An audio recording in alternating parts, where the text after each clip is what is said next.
In China, people can't find jobs and life is difficult. What do you think about this situation?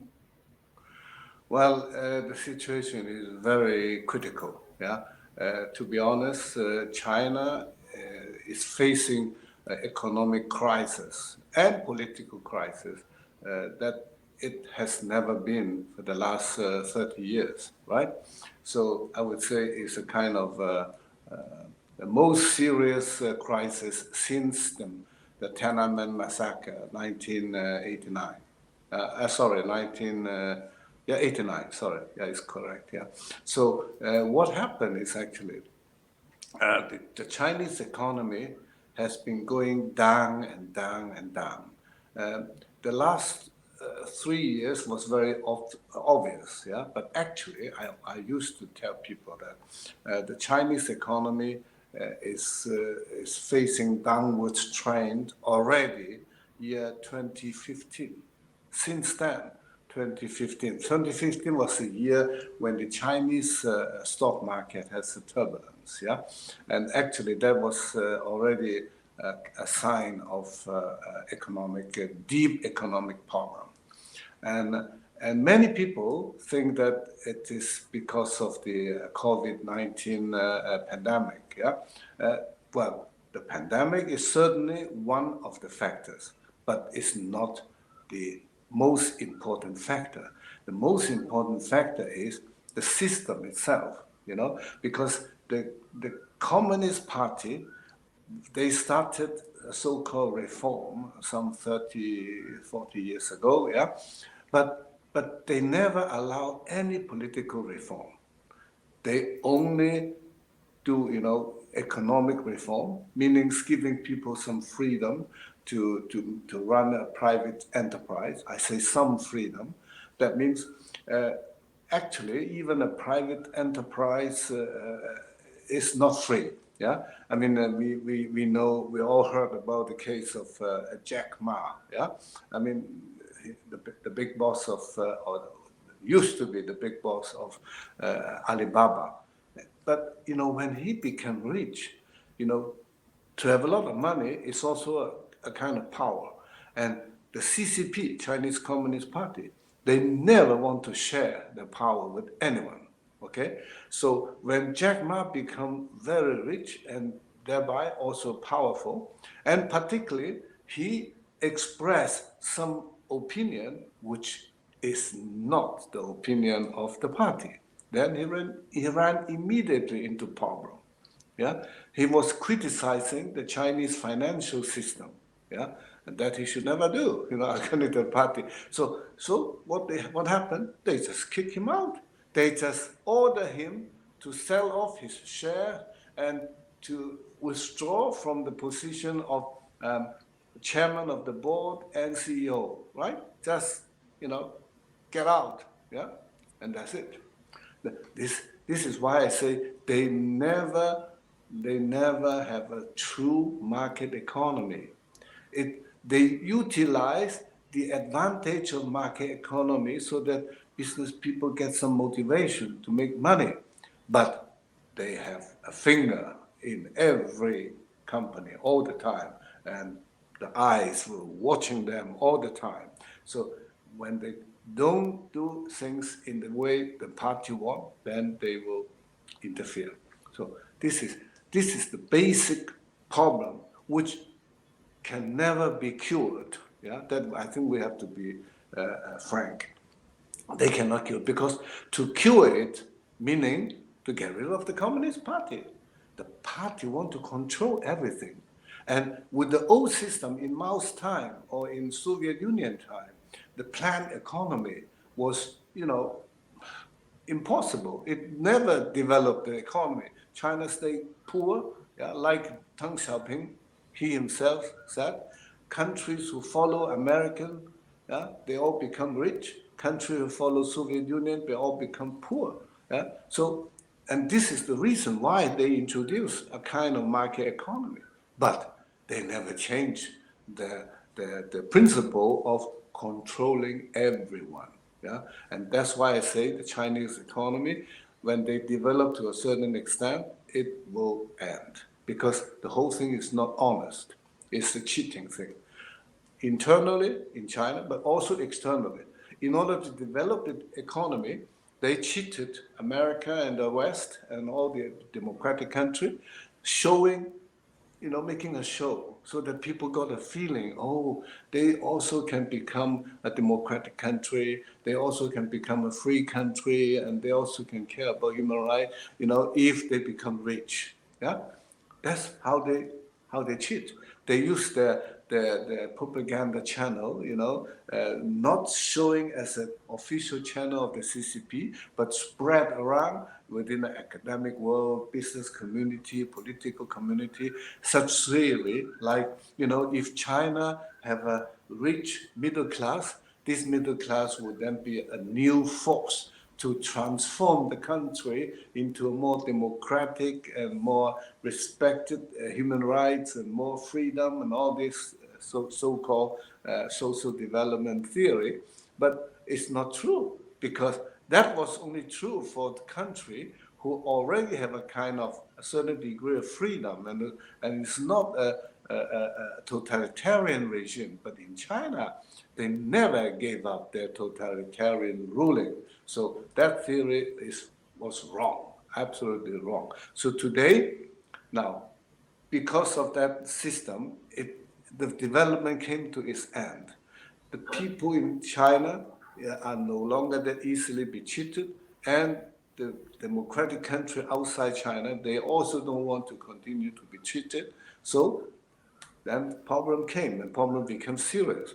And today, the Chinese economy is very serious. I used to say there are three components which determine the economy of China. Number one, consumption, yeah, like in most countries too.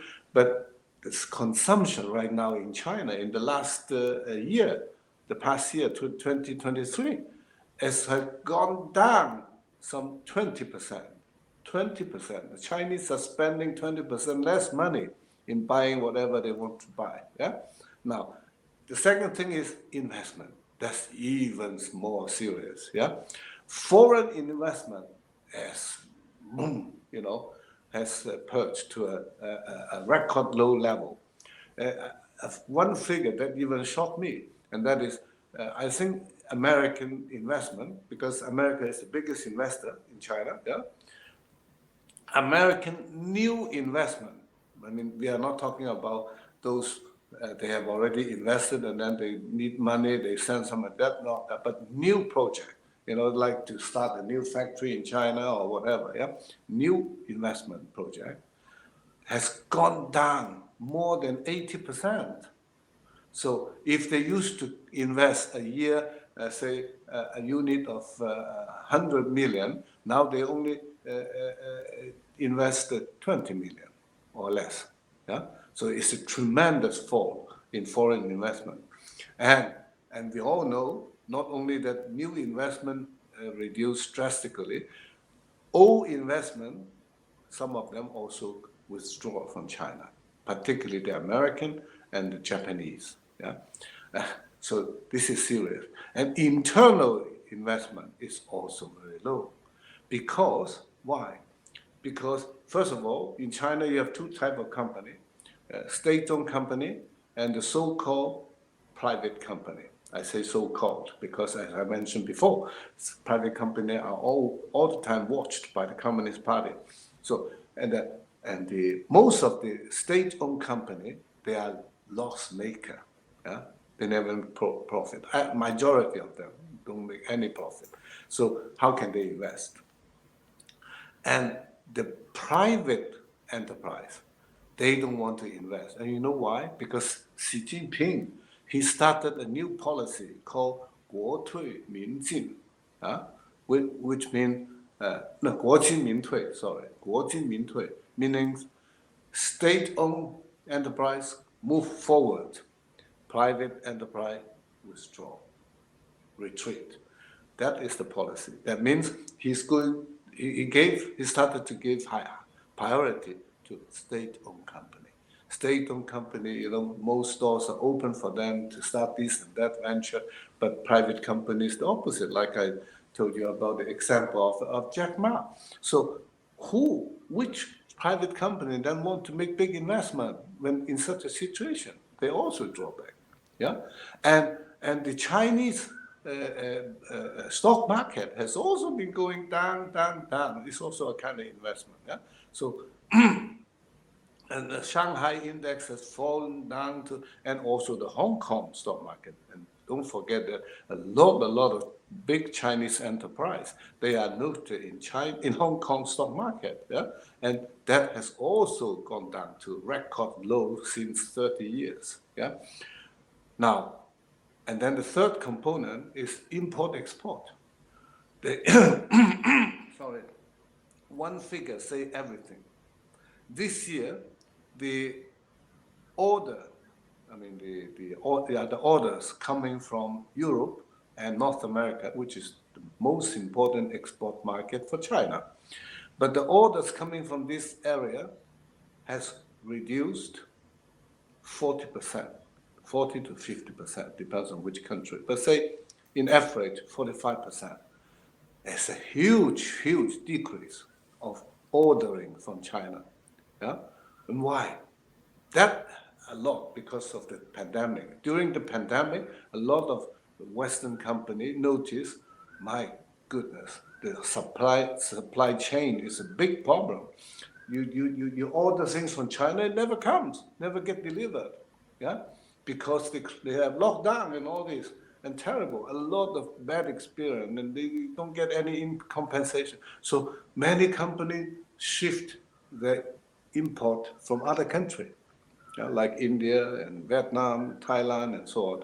So a tremendous fall of import from China, meaning China's export falls drastically.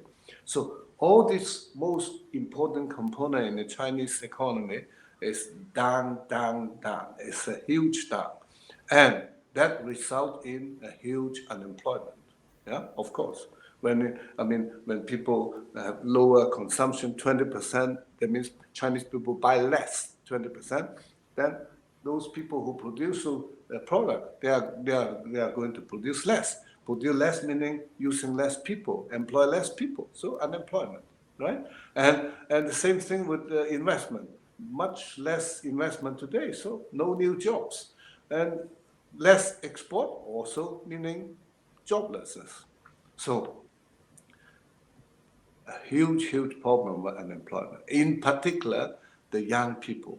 You know, the young people unemployment, according to the last official statistic, I say the last because since then they declare they are not going to publish any more statistics. So the last one was 21% of people between 16 to 24 or 26. So they are young people. Yeah? They are people who just came out from the high school or from the university, and maybe also those who have been coming out for a few years ago. Anyway, that age, 21%, that's the official figure.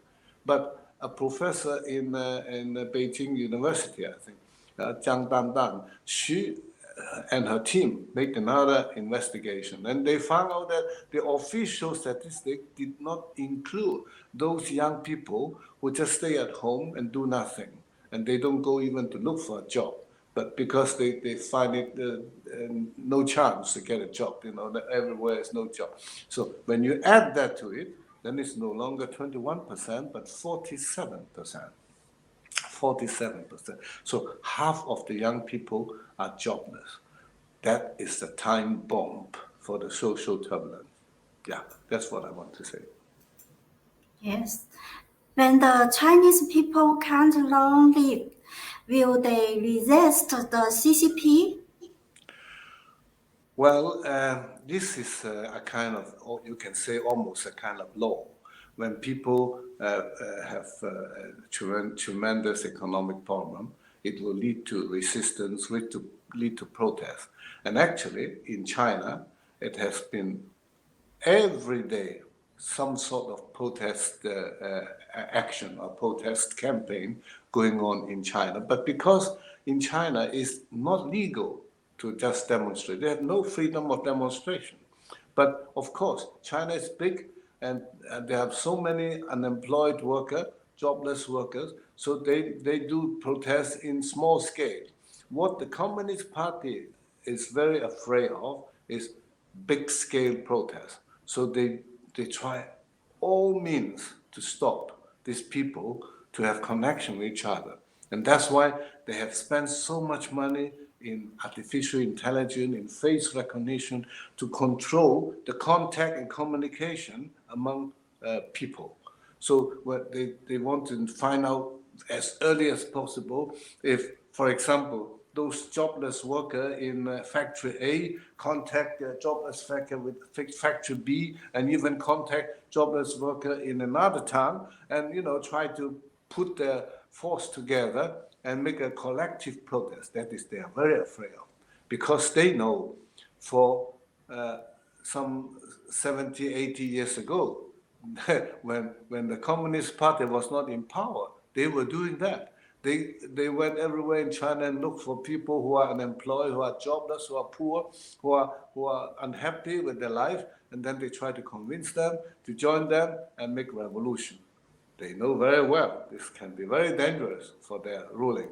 So for sure, Chinese people will resist. But Chinese people, because of their culture and the traditional culture, they practice a lot of how should I say, a lot of being reserved. Chinese people are not the people who are the first one who start to protest. They think, in the tradition, Chinese people think to be patient is good. Yeah? To be able to endure difficulty is something good. So they are not the first one who step forward and protest.